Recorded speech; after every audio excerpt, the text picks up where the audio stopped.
दशकं 16 नरनारायणयोः अवतारः दक्षयाग च। दक्षो विरिञ्चतनयोतमनोस्तनूजां लब्ध्वा प्रसूतिमिह षोडश चापकन्याः।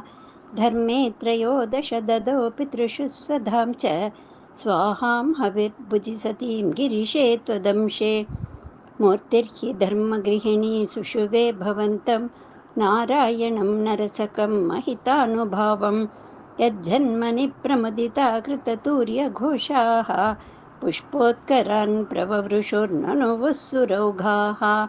सर्वत्र गोविन्दनामसङ्कीर्तनं गोविन्द गोविन्द। नारायणाखिलगुरो भगवन्नमस्ते।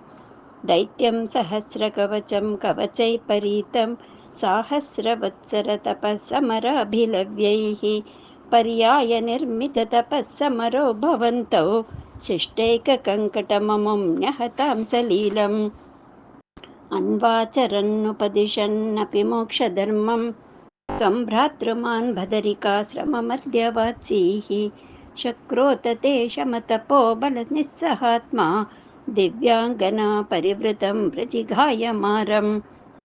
कामो वसन्तमलयानिलबन्धुशाली कान्ताकटाक्षविशिखैर्विकसद्विलासैः विध्यन्मुहुर्मुहुरकम्पमुदीक्ष्य च त्वां भीतस्त्वयात जगदे मृदुहासभाजा। भीत्यालमङ्गजवसन्तसुराङ्गनावो मन्मानसं त्युहजुषध्वमिति ब्रुवाणः। त्वं विस्मयेन परितस्तुतवात्मतैषां प्रादर्शयस्व परिचारककातराक्षीः।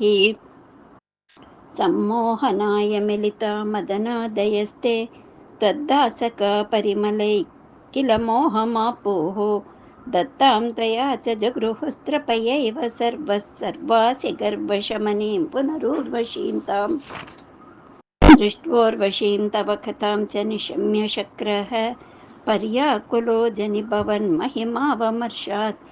एवं प्रशान्तरमणीयतरावतारात् त्वत्तोदिको वरद कृष्णतनुस्त्वमेव।